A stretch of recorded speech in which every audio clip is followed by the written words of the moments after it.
Здравствуйте, дорогие туркменистанцы, салам, hormatly vatandaşlar. Yine Şüvesi'den Hal Murat geldi. Bizim şu fırsattan peydalanıp şu bir topur yine bir enesini yalamadıkları var. Ay atoğru da eşek oğru ne deyip. Yine şu kitaptan bir yerini gördüm. Men şunu eşittim, okudum diyenler orta çıkın. Gelikardan gürleşin. Yani ben kıskaca hazır Hal Murat'ı düşünürdüm. Hal Murat şu atları oğurlap bolyamayı, mümkün zat mı? Yine şu yürüyde kitabı var. Şuların 5-6 arkası diyeline şu 5. tomda var olsa 6. yendi 7 arkası bulur. Şu kitapta hiç hile atı yazıp bulunak. Eğer de şu ata babası ön yanına diyeline bir 10. tomcu şu 9. tomda şu tayda şu yok bolsa sen nematın bolaysın. Milyonlar versen hem yazıp bilmerdin. Bizim aydan gururumuzdan şu atı oğurlap bulunak. Atı oğurlap sen nirek gelecek? Türkmen ata iyena. Onun yeni de sen şunu alıp satın alayım da. Sen onu resmi, onun notarialini kantoradan aldım, sattım diyden şu nemesi bilen kalkolun peçatı alıp peçatlıca kağıdı getirmeli. Sebebi sen atın çapçık olsan aylığıda. Ya da sen öz hüvratın ya da öz enevaytarın edip ulancak olsan şun tayini sen onun yeniden minne plan hili tay doğdu formu numarasını ya formu numarası var şunu doldurup verecek olsan sen ilki bile nereden aldın diyden soruğa cevap vermeli. O men şunu ayna plan yerde durana kanip geçmeye vururum. Yine ben çalar azıcık düşünürdüm Hal Murat'a. Bu neymi öz başına bir ilim. O bir sunut, medeniyet, en esas zaten miras. Yine ben düşünürdüm de Hal Murat sen özün bir görüşünü öyle, senin bir öz fikrini ayıp verdi. Balar ilk baştan hormatly yurttaşlar, hem de salam. Ben Praga'da, Çekya'da bir neçe gün eyyamştaydı. Gelimizde şu Gellikar'ın pres konferansiyası oldu.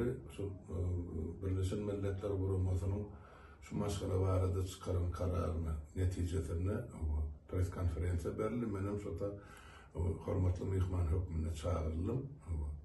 Çağırılmasam gelecek ben o tayda bir Türkmenin en ulu yenisi toylanıp dururken için bu diyasın yatmalı Laplandiya'da. Onun için ben şu tak geldim. Yurttaşlar ben atşınaz der. Onun kam eserken benim atmenlik görüyorum arkadaşlar. Yöne yine şu önümüzde duran kitapları, için tanıştım diyeceğim yalan sözler.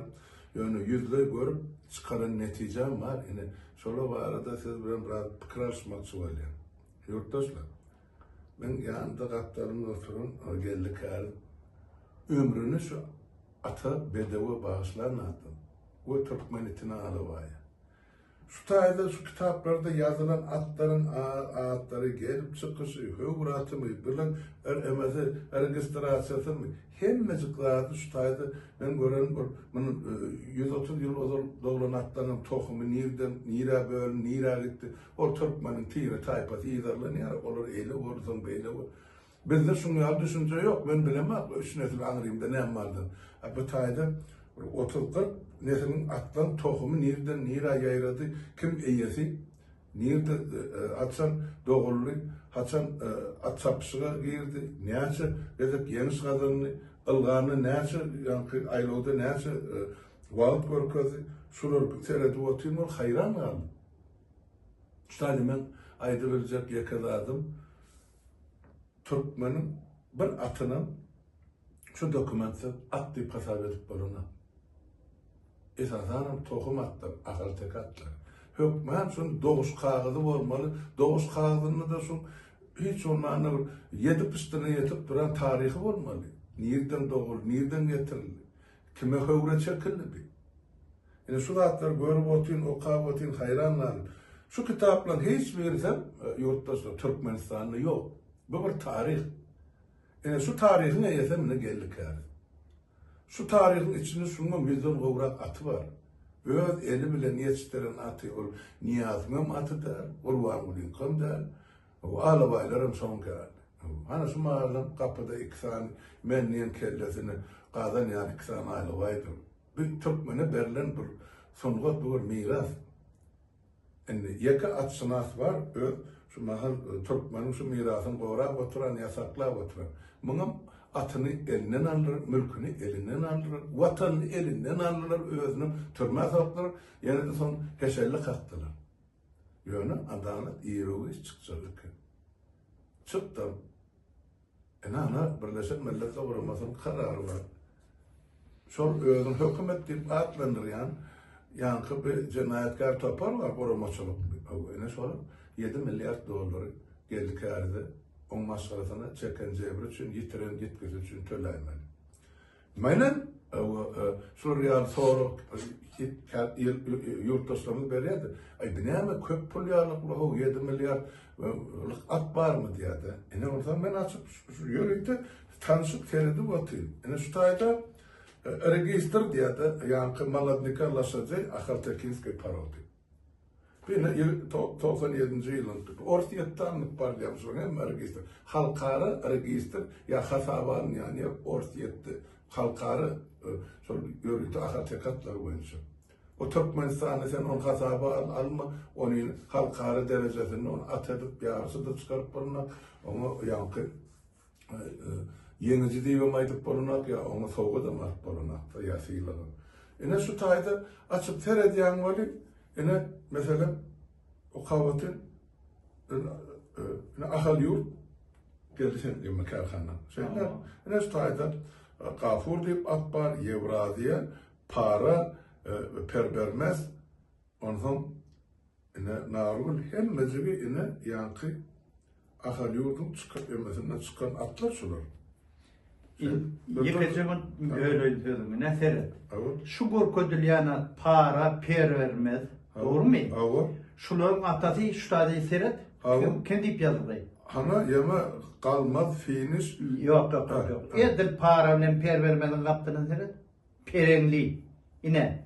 Yok, aşağı koyun para ile per vermezin atası perenli. O birinin neme ecesi artık apsiyenden attığı. Dur atası ecesine yetemez enter. Şu iki tane atın kakası valeynen Türkmen çelabayı değil. O perenli. Ama eceleri birinin ki yaz getir, beylekinki artık.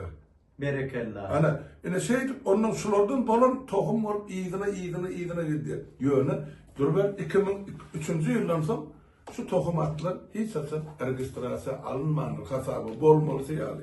Onun derine anam sapar atayış. Ne getiren? Onu bakın değil.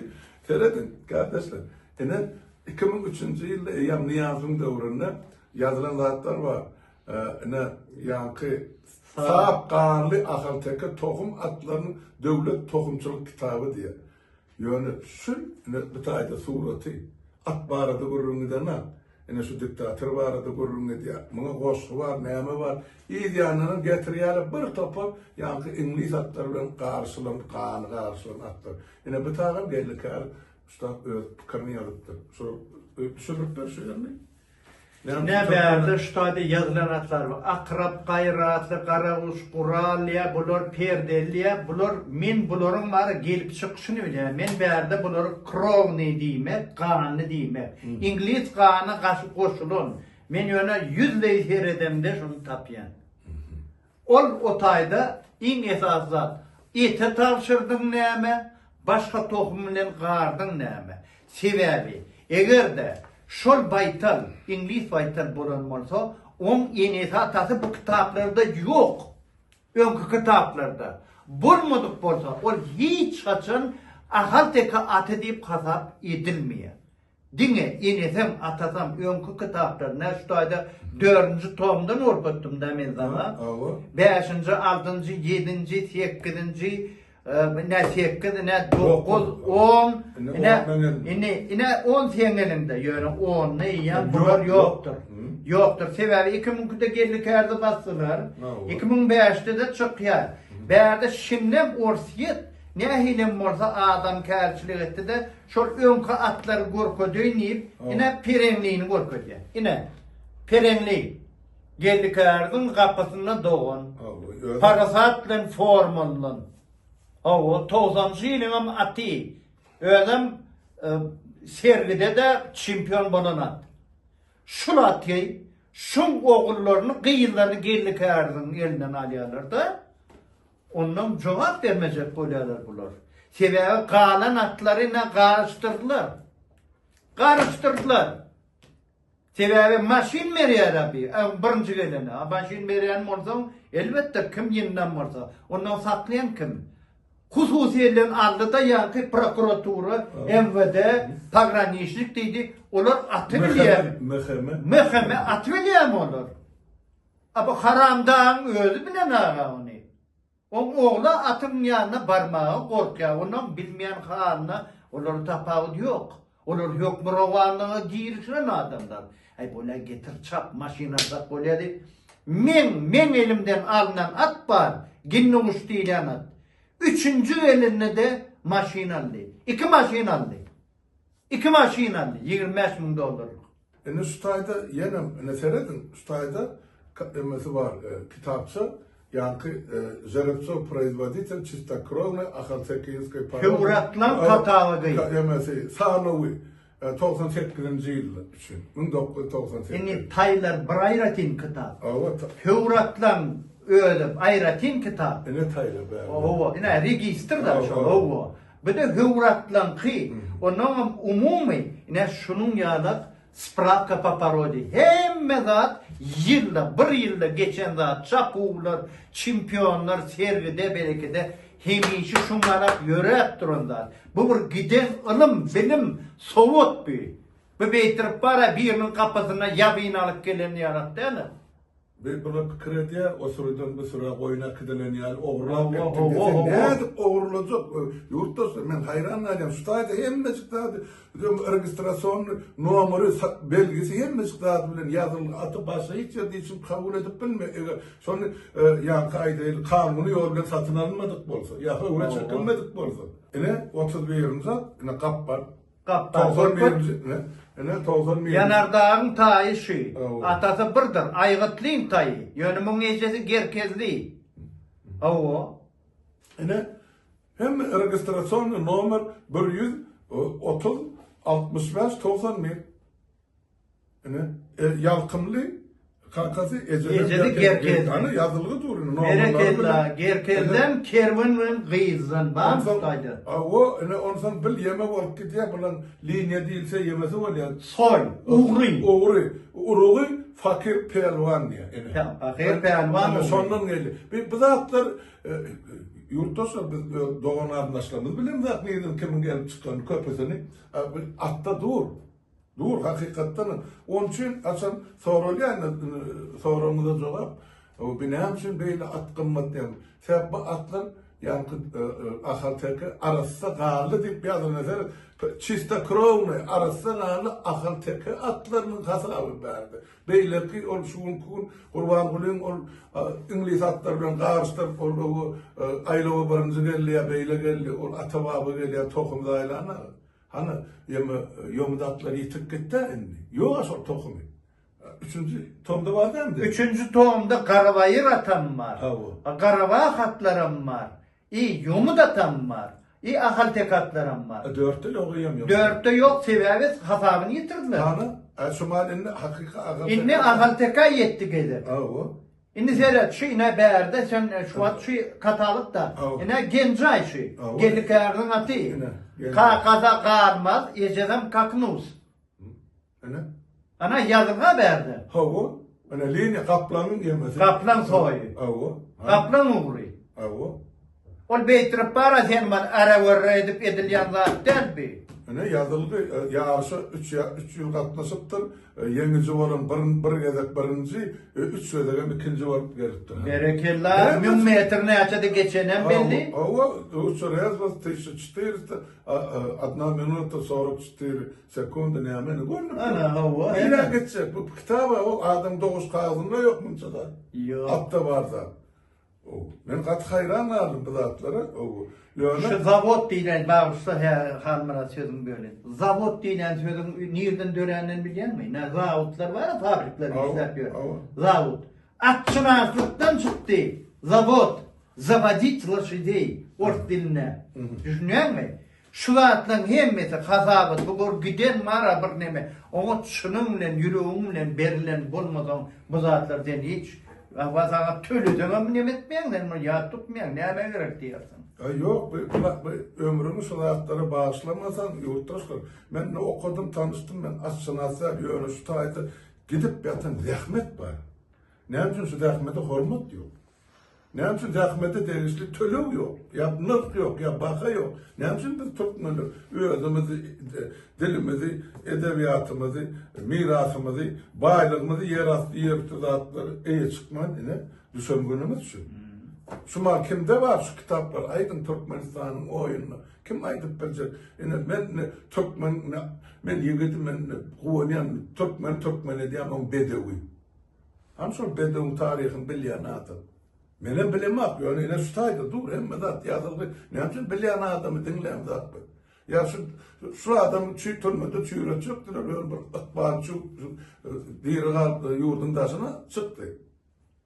İnni şu tayda yine de sonra hükümetin yemeler var, kömekçileri. Sonra ay nirde var 7 milyar dolar, yine şu tayda var. Şu zatları esaslanıp karar çıkarıyla hem kitaplarda yazılı dur.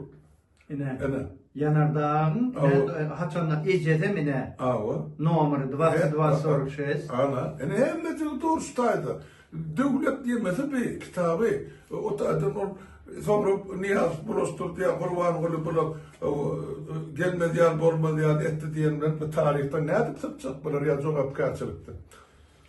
Bollu yine bir sonra şu atlar vardı bir zat aydın öpküm gel ursat versen bana da kan sonra verdiler ya yazılım kamyonlar vardı dedim çıkışlarımızda sen kılındım gördüm.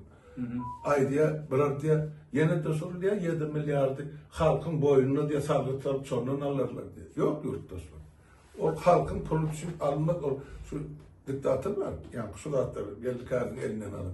Şu tölemer var, öz maşgalası, öz yerler bilen.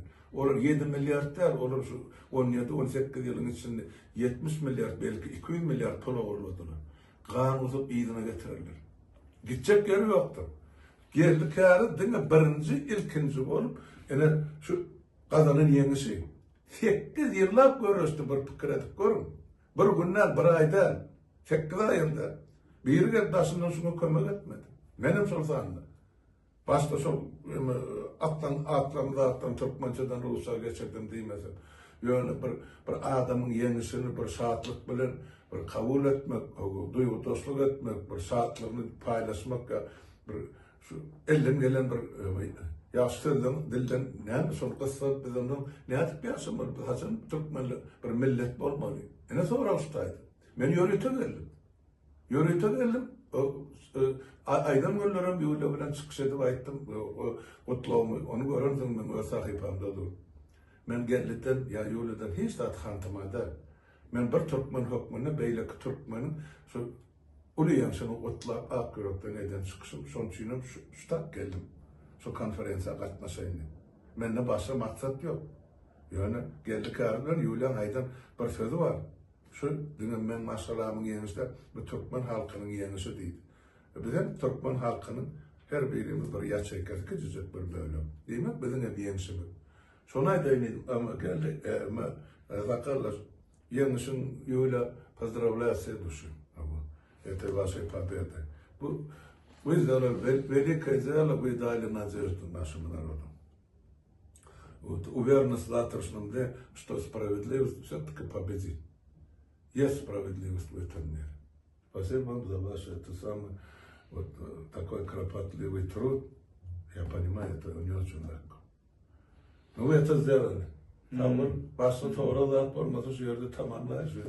Tamamlalı bir yankın bir neme almatını alsana bir haramda bilen serdarsın. Ha, onu etmeli. Otur Türkiye. Otur Türkiye. Raşit Meredov sana diyen. Senem. Hacıyık. O notirsin. Şunu uğrattık sana hati. Davay siz hareket etmeli.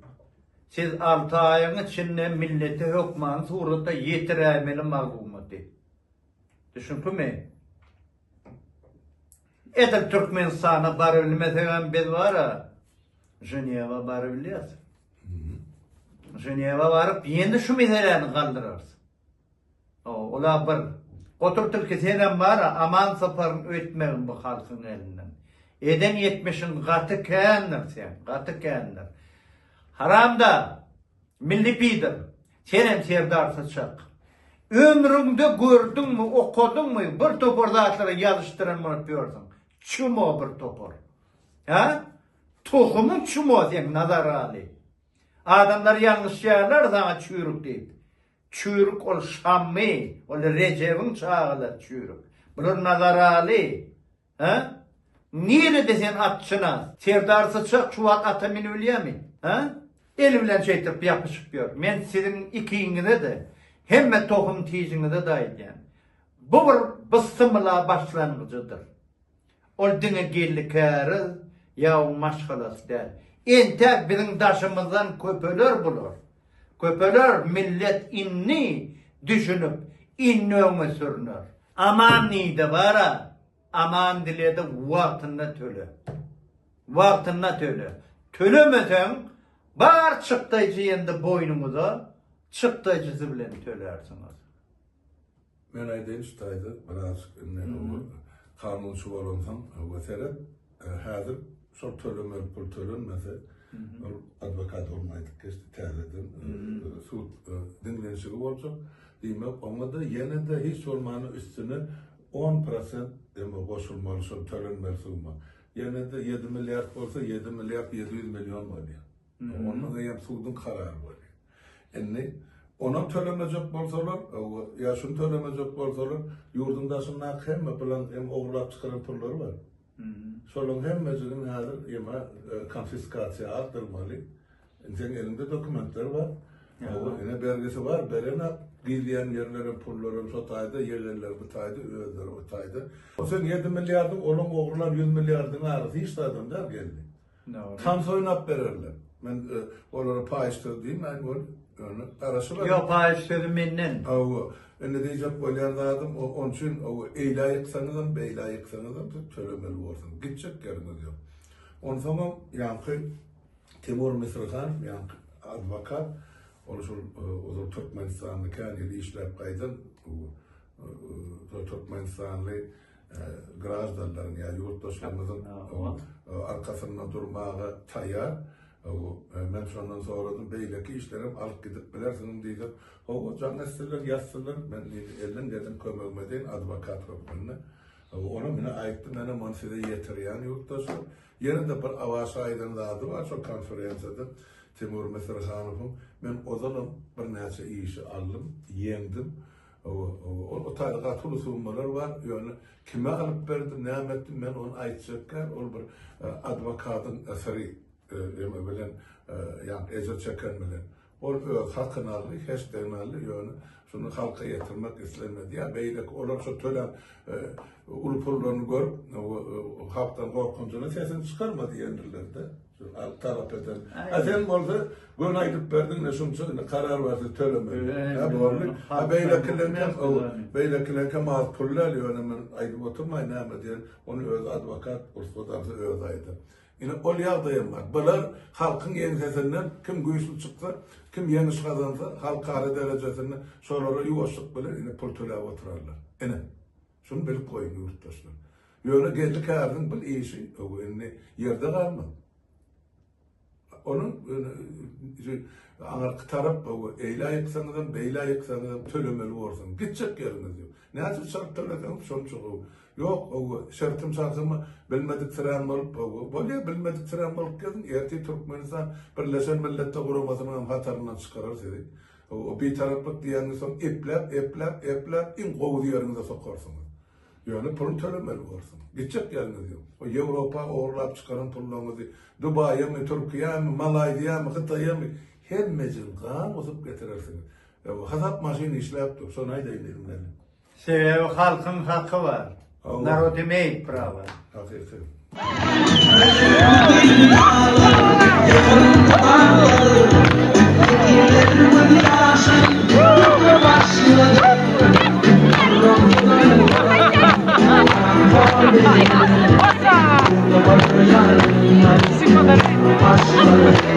Adam yolu, adan yolu, atlanan eyvah, atlanan eyvah.